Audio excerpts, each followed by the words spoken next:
ಸಮಸ್ಯೆ ಹೇಳಿಕೊಳ್ಳಲು ಹೋದ ಮಹಿಳೆಯ ಮೇಲೆ ಬಿಜೆಪಿ ಶಾಸಕ ಅರವಿಂದ ಲಿಂಬಾವಳಿ ಆಕ್ರೋಶಗೊಂಡು ಕೈಲಿದ್ದ ಮನವಿ ಪತ್ರವನ್ನು ಕಸಿದುಕೊಂಡು ದುರ್ವರ್ತನೆ ತೋರಿದ ಘಟನೆ ನಡೆದಿದೆ.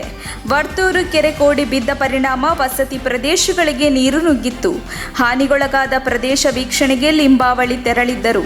ಈ ವೇಳೆ ಶಾಸಕರಿಗೆ ಮನವಿ ನೀಡಲು ಬಂದಿದ್ದ ಮಹಿಳೆಯ ಮೇಲೆ ಕೆಂಡ ಕಾರಿದ್ದಾರೆ. ಮಠದ ಅನುಯಾಯಿಗಳ ನಡುವೆ ಇರುತ್ತಿದ್ದ ಶಿವಮೂರ್ತಿ ಸ್ವಾಮೀಜಿಗಳ ಬದುಕು ಈಗ ಜೈಲಿನ ಕತ್ತಲು ಕೋಣೆಗೆ ಶಿಫ್ಟ್ ಆಗಿದೆ. ಗುರುವಾರ ಸ್ವಾಮೀಜಿಯನ್ನು ಬಂಧಿಸಿದ ನಂತರ ಶುಕ್ರವಾರ ಜೈಲು ಮತ್ತು ಆಸ್ಪತ್ರೆಗಳಲ್ಲಿ ನಡೆದ ನಾಟಕೀಯ ಬೆಳವಣಿಗೆ ಇಡೀ ರಾಜ್ಯದಲ್ಲೇ ಚರ್ಚೆಗೀಡಾಗಿದೆ. ಈ ಮಧ್ಯೆ ಪೊಲೀಸರ ತನಿಖಾ ವೈಖರಿಯಿಂದ ಅಸಮಾಧಾನಗೊಂಡಿರುವ ನ್ಯಾಯಾಧೀಶರು ಸ್ವಾಮೀಜಿಯನ್ನು ಇತರ ಆರೋಪಿಗಳಂತೆ ಪರಿಗಣಿಸಲು ಸೂಚಿಸಿದ್ದಾರೆ.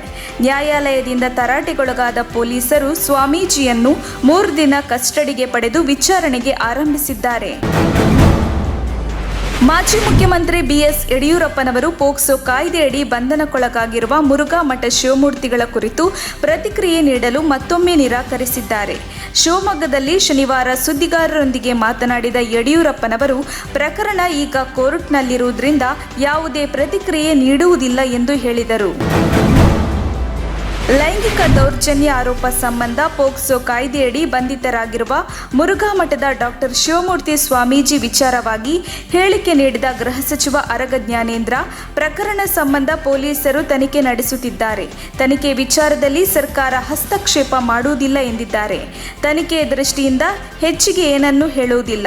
ಮುನ್ನೆಚ್ಚರಿಕಾ ಕ್ರಮವಾಗಿ ಮುರುಘಾ ಮಠಕ್ಕೆ ಸೂಕ್ತ ಬಂದೋಬಸ್ತ್ ಕಲ್ಪಿಸಲಾಗಿದ್ದು 7 ಕೆಎಸ್ಆರ್ಪಿ ತುಕಡಿ ನಿಯೋಜಿಸಲಾಗಿದೆ ಎಂದರು. ಅಹವಾಲು ಹೇಳಿಕೊಳ್ಳಲು ಬಂದ ಮಹಿಳೆಯ ಮೇಲೆ ದರ್ಪ ತೋರಿದ ಶಾಸಕ ಲಿಂಬಾವಳಿಯ ವರ್ತನೆ ಬಿಜೆಪಿಯ ಜನವಿರೋಧಿ ಧೋರಣೆಯಾಗಿದೆ. ದುರಹಂಕಾರದ ಪರಮಾವಧಿಗೆ ತಲುಪುವುದಕ್ಕೆ ಸಾಕ್ಷಿ ಎಂದು ಬಿಜೆಪಿ ಶಾಸಕ ಅರವಿಂದ ಲಿಂಬಾವಳಿ ವಿರುದ್ಧ ಕೆಪಿಸಿಸಿ ಟ್ವೀಟ್ ಮೂಲಕ ಕಿಡಿಕಾರಿದೆ. ಜನತೆಯ ಮೇಲೆ ದರ್ಪ ತೋರಿದ ಮಾತ್ರಕ್ಕೆ ನಿಮ್ಮ ಅಯೋಗ್ಯತನ ಮರೆಯಾಗುವುದಿಲ್ಲ. ಸಿಎಂ ಅವರೇ, ನಿಮ್ಮ ಶಾಸಕರ ಈ ವರ್ತನೆ ನಿಮಗೆ ಸಹ್ಯವೇ ಎಂದು ಕೆಪಿಸಿಸಿ ಪ್ರಶ್ನಿಸಿದೆ.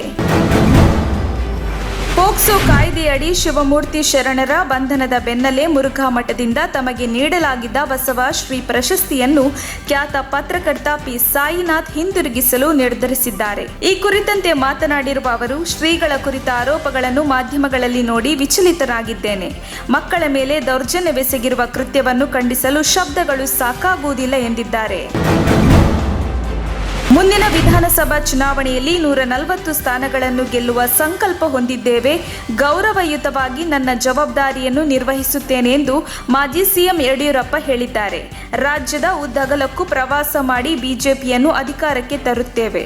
ಮೋದಿ ನೇತೃತ್ವದ ಕೋರ್ ಕಮಿಟಿ ಸಭೆಯಲ್ಲೂ ಇದೇ ಚರ್ಚೆಯಾಗಿದೆ ಎಂದು ಅವರು ತಿಳಿಸಿದ್ದಾರೆ. 4 ವರ್ಷಗಳ ಹಿಂದೆ 21 ಶಾಲಾ ಬಾಲಕರಿಗೆ ಲೈಂಗಿಕ ದೌರ್ಜನ್ಯ ಎಸಗಿರುವ ಪೋಕ್ಸೋ ಪ್ರಕರಣಗಳ ಆರೋಪಿ ಕುಂದಾಪುರದ ಪತ್ರಕರ್ತ 40 ವರ್ಷ ವಯಸ್ಸಿನ ಚಂದ್ರ ಕೆ ಹೆಮ್ಮಾಡಿಗೆ ಉಡುಪಿಯ ಜಿಲ್ಲಾ ಹೆಚ್ಚುವರಿ ಮತ್ತು ಸತ್ರ ನ್ಯಾಯಾಲಯದಲ್ಲಿನ ಪೋಕ್ಸೋ ತ್ವರಿತ ವಿಶೇಷ ನ್ಯಾಯಾಲಯವು ಮತ್ತೆ 2 ಪ್ರಕರಣಗಳಲ್ಲಿ 10 ವರ್ಷ ಜೈಲು ಶಿಕ್ಷೆ ವಿಧಿಸಿ ಶುಕ್ರವಾರ ತೀರ್ಪು ನೀಡಿದೆ. ಬೈಂದೂರು ಪೊಲೀಸ್ ಠಾಣಾ ವ್ಯಾಪ್ತಿಯಲ್ಲಿ 2018ರ ಜೂನ್ ತಿಂಗಳಲ್ಲಿ 14 ವರ್ಷ ಪ್ರಾಯದ ಬಾಲಕನನ್ನು ಚಂದ್ರ ಹೆಮ್ಮಾಡಿ ಜಲಪಾತದ ಫೋಟೋ ತೆಗೆಯಲು ಇದೆ ಎಂದು ಹೇಳಿ ಕಾಡಿಗೆ ಕರೆದುಕೊಂಡು ಹೋಗಿ ಲೈಂಗಿಕ ದೌರ್ಜನ್ಯ ಎಸಗಿದ್ದ ಈತನನ್ನು ಬೈಂದೂರು ಪೊಲೀಸರು 2018 ನವೆಂಬರ್ 28ರಂದು ಬಂಧಿಸಿದ್ದರು. ಸರ್ಕಾರ ಉರುಳಿಸಲು ಯಾರೋ 4 ಜನರಿಂದ ಸಾಧ್ಯವೇ? ಸರ್ಕಾರ ಏನು ಕಡ್ಡಿಯ ಮೇಲೆ ನಿಂತಿದೆಯಾ ಎಂದು ಎಚ್.ಡಿ. ಕುಮಾರಸ್ವಾಮಿ ವಿರುದ್ಧ ಸಿಪಿ ಯೋಗೇಶ್ವರ್ ವಾಗ್ದಾಳಿ ನಡೆಸಿದ್ದಾರೆ. ವೈಫಲ್ಯದಿಂದ ಜೆಡಿಎಸ್ ಕಾಂಗ್ರೆಸ್ ಮೈತ್ರಿ ಸರ್ಕಾರ ಉರುಳಿತ್ತು. ಅವರು ಮೋಜು ಮಸ್ತಿ ಮಾಡುತ್ತಿದ್ದರಿಂದ ಸರ್ಕಾರ ಪತನವಾಗಿತ್ತು. ಆದರೆ ಇಂದು ನನ್ನ ಮೇಲೆ ಬೊಟ್ಟು ಮಾಡುವುದರಲ್ಲಿ ಅರ್ಥವಿಲ್ಲ. ಸಮ್ಮಿಶ್ರ ಸರ್ಕಾರ ಯಾಕೆ ಉರುಳಿತು ಎಂದು ಎಲ್ಲರಿಗೂ ಗೊತ್ತಿದೆ ಎಂದು ಸಿಪಿ ಯೋಗೇಶ್ವರ್ ಟೀಕಿಸಿದ್ದಾರೆ. ಮಂಡ್ಯ ಸಂಸದೆ ಸುಮಲತಾ ಅಂಬರೀಶ್ ಅವರು ಜಿಲ್ಲೆಯ ಮದ್ದೂರು ತಾಲೂಕಿನ ನಿಡಗುಂದಿ ಬಳಿ ಮೈಸೂರು ಬೆಂಗಳೂರು ಹೆದ್ದಾರಿಯ ವೀಕ್ಷಣೆ ಮಾಡಿ ಕಳಪೆ ಕಾಮಗಾರಿಯನ್ನು ಉಲ್ಲೇಖಿಸಿ ಸಂಬಂಧಪಟ್ಟವರನ್ನು ತರಾಟೆಗೆ ತೆಗೆದುಕೊಂಡರು. ಉದ್ಘಾಟನೆಯಾಗುವ ಮೊದಲೇ ರಸ್ತೆಯ ಸ್ಥಿತಿ ಹೀಗಾದರೆ ಮಳೆಗಾಲ ಮುಗಿಯುವಷ್ಟರಲ್ಲಿ ಇದರ ಗತಿ ಏನಾದೀತು ಅಂತ ಆತಂಕ ವ್ಯಕ್ತಪಡಿಸಿದರು. ರಸ್ತೆಗಳ ರಿಪೇರಿ ಮಾಡಿದ ನಂತರವೇ ಉದ್ಘಾಟನೆ ಮಾಡಬೇಕು ಎಂದು ಅವರು ತಾಕೀತು ಮಾಡಿದ್ದಾರೆ.